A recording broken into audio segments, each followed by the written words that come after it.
to deliberate on something which is very important in the sense because it is linked to our existence, and if not dealt well, it basically become an existential threat as well.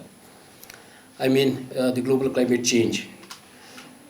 The fact of the matter is that this climate change is no longer an issue of argument, because there used to be two schools of thought. One would say that whether it is a problem or not, now there is more than enough scientific evidence that suggests that climate change is a reality, and a hard reality that we witness day in and day out.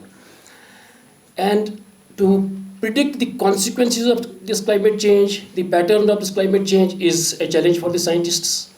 And there are certain tools that one can use that are cost effective, that are easy, that are such tools where mass participation can be there, and phenology is one of them. So that is why we thought, instead of doing a conference, you might be thinking that why not a conference, why a workshop? Since conference is about raising awareness and other things, there is no need of raising awareness, because as I said, it's an established fact now. The workshop was, ma'am, designed with this objective in mind, so that we train people how to use this phenology as a tool to predict this climate change, because this is a very important tool. And this workshop covers a lot of topics. If you look at this, it links the phenology with the functional traits, with and whole gamut of issues is packaged within these 2 days. Right from the citizen science, how a common man who is not a scientist can basically get engaged in generating the phenological data, was the talk that we started with by Professor Geeta Ramaswamy in the morning, and which was followed by an enlightening talk by Dr. Tandon, who gave us an idea of what impact this climate change can have on the shifting phenologies and the pollination and its fallout on the fruit industry and rest of the biodiversity. And in that case, one of the very important outcomes of this workshop is, ma'am, we are going to give these participants the manual and a methodology manual, which they can take home as a gift from this workshop, in which everything is explained. So that way, they can basically use this in their respective colleges and engaging the student communities as well.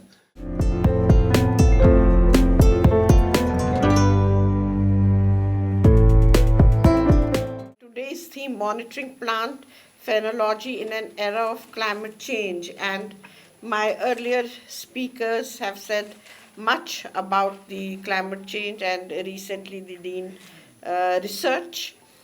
And the present workshop, very happy to note that you have roped in the college faculty. That's very important. Any knowledge should not be left only in the University of Kashmir or in the respective department. So that's very positive about Department of Botany. I really congratulate the Dean of the faculty for conceiving this wonderful idea. Every time, whatever program I see, you rope in the college faculty, because it's very important. They should be in know-how about the latest research activities, where they can apply for the research projects and so on, and what their affiliating university is doing.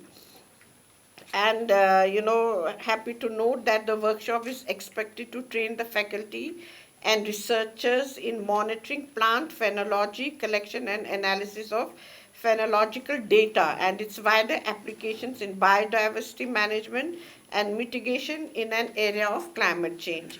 The workshop is primarily intended for faculty members, scientists and researchers working in colleges, universities and institutions. Really very excellent to note that.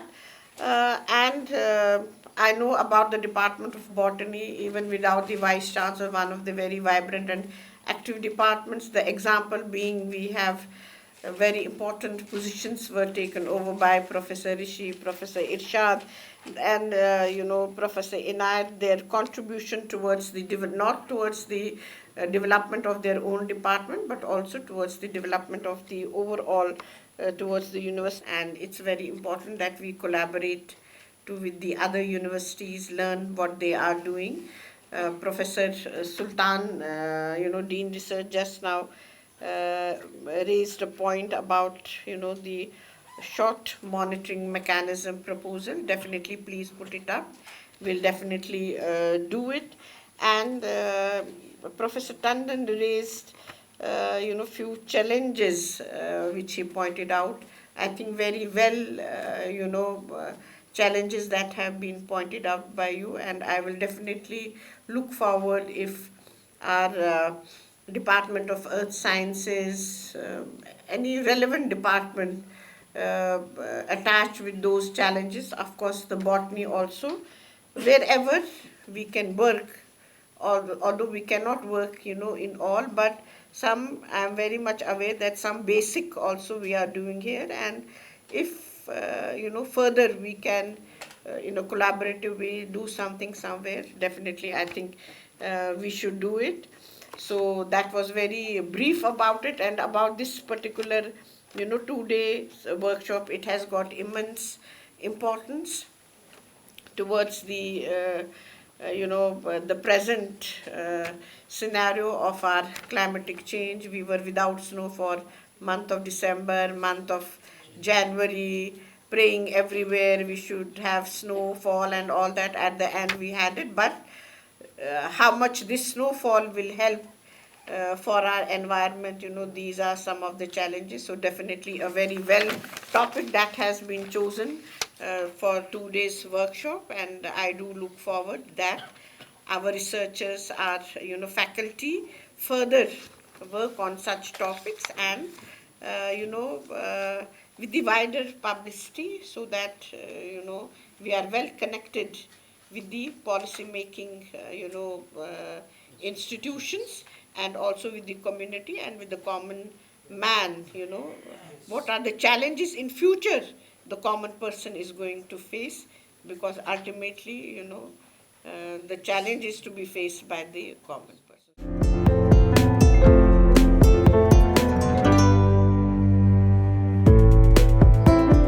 The theme which has been chosen for this event is of utmost significance because as a civilization we are facing a very challenging threat, that is the global warming, phenomenon of global warming. It's not that this phenomenon of global warming is a very new one. We have faced such phases of warming in the Earth's geological history. There have been the phases of warming, there have been the phases of cooling as well. But what makes the present phase as a distinctive one is the rate of change is very fast so far as the warming is concerned. Because when we talk about the paleoclimatic changes so far as Earth has experienced during its geological history, uh, mostly it were the natural factors which have driven the change in the paleoclimates. But so far as the contemporary phenomenon is concerned, that is, it is anthropogenic driven. That is why the geologists have declared this era as the Anthropocene, where there is the heavy dominance of anthropogenic activities which are, playing with the climate, with the environment, and by virtue of that, we are posed with a very serious challenge and threat to the humanity. Uh, Professor Rajesh Tandon has clearly exhibited some of the concerns so far as the scientific issues of climate change are concerned. That is with regard to the long-term data. We, so far as the Himalayan region is concerned, we are part of the larger physiographic division that can be called the Hindu-Kush Himalayas, where one of our largest Indus river basins forms the major part of that Hindu-Kush Himalayas, which spreads almost over these 1 million square kilometers. Out of these 1 million square kilometers, if you'll see that one of the important indicators of the climate change, that is the cryosphere. He is having one of the richest cryospheric reserves. Almost we are hosting 54,000 glaciers in the this Hindu Kush region, which spread over almost 60,000 square kilometers. and it is the largest one. So far as outside the pole is the largest one, that is why it is called the third pole. The issues which we are confronting that are abundantly clear so far as the depleting cross-sphere reservoirs are concerned, then the fluctuating behavior of the regime structures of different streams, then we have the depleting permafrost cover which we are experiencing, and then another important dimension of the climate change, that is the increasing incidence of extreme events that we are also experiencing.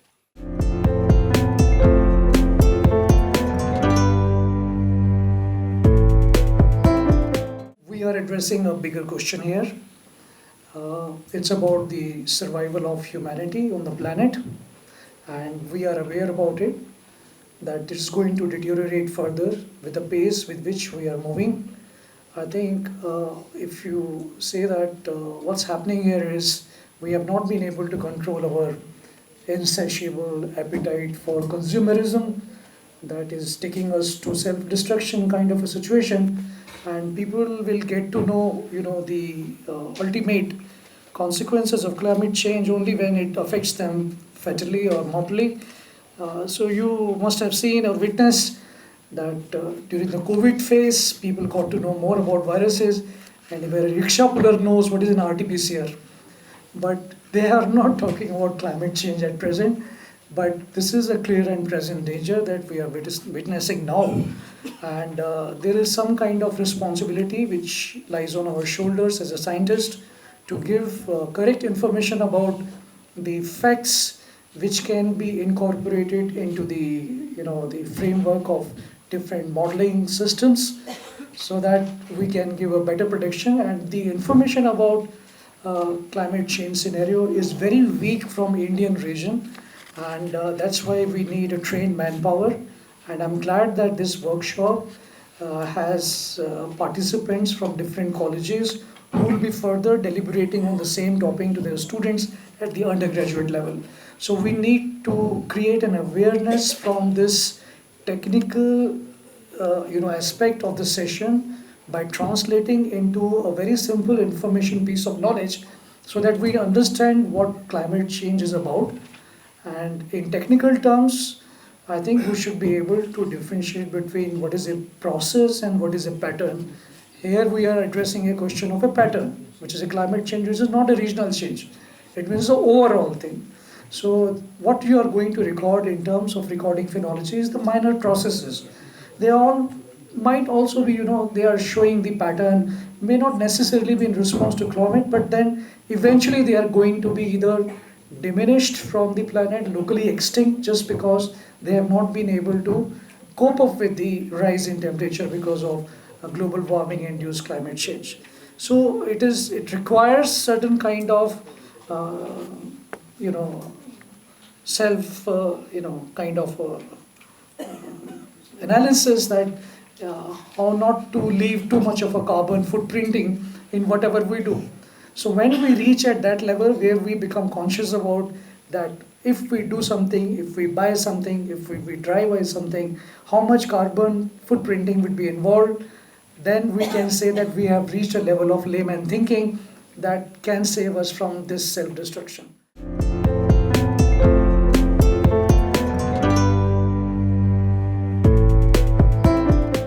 Usually what we say that climate change, it is a burning question all over the world, and all the stakeholders, whether leaders, whether governments, whether scientists or any other stakeholder, other civil society, they are all concerned about the climate change. So what, in a very plain term, if I will say, what is climate change? So this has been used that word all over the world, or you can say in every society. So there is a climate change. What is this climate change? So usually climate change, you say, or in a very plain language, we say that climate change, although I am speaking in front of the scientists who are well versed with the climate change.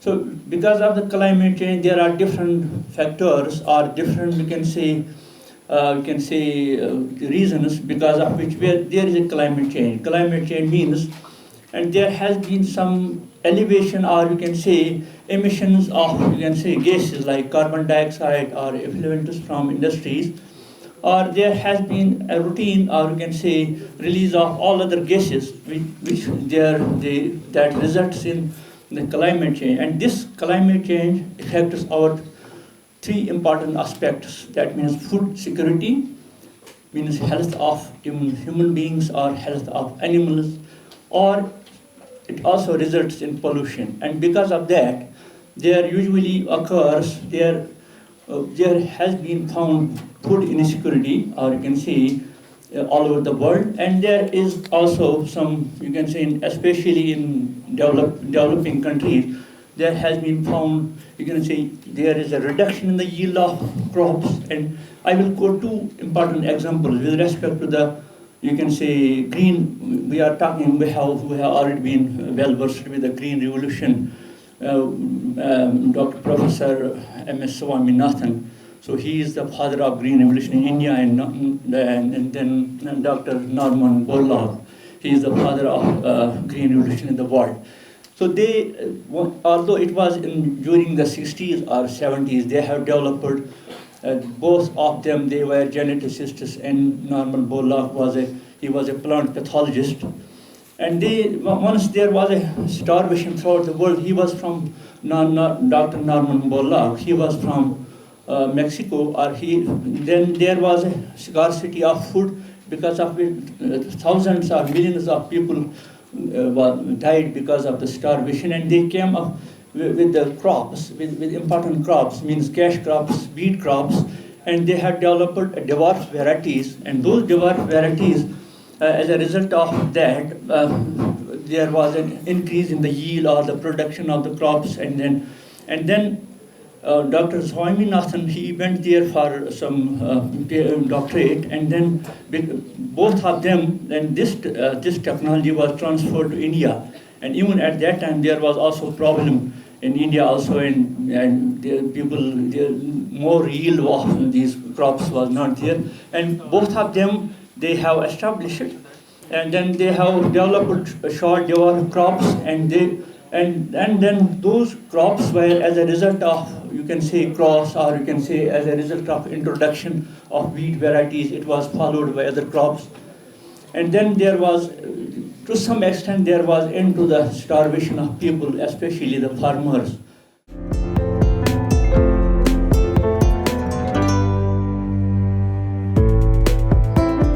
This is for the third time during the last 6 months that our department is conducting a workshop for the college faculty and other scientists from various research institutes. This is a component of the research projects under the heading Social Scientific Responsibility. Actually, whatever high-end equipment is procured from the project grant, it is being used for training the other scientists as well. During the last year, our department was sanctioned 6 research projects, and this speaks of the credentials of the department. The number of research papers with impact factor published during 2022 and 23 were more than 150. I am talking of the research papers with impact factor, and there are some research papers which have the impact factor of more than 10, and they are in dozens. This is all because of the hard work of my faculty, for which the high standards have been set by our seniors. They have been instrumental in laying a solid foundation for this department. They have earned a name at regional, national, and international level for the achievements they have made in their scientific endeavors. Taking this opportunity, when our Honorable Vice Chancellor is with us, my department will be humbled to felicitate 3 of our senior faculty members, Professor Zafar Ahmad Rishi, Professor Irshad Ahmad Nauchu, and Professor Inayatullah Tahir, for their remarkable contribution in teaching and research carried out in the Department of Botany. They are our torch bearers, and it is because of their hard work that our department is progressing on the path of success.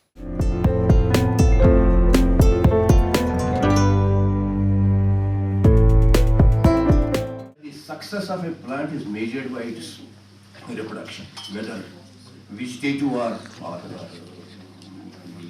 sexual. Now, whatever the genetic imprint, whatever the height, whatever the majesty of a plant, showy flowers, if, for example, it doesn't produce offsprings, it is a failure. Now, in that sense, the success of a plant is ultimately determined by how successful it is in perpetuating its generation, which we call the college fitness. Now, in that perspective, this talk about, say, reproductive biology is very, very essential, very important.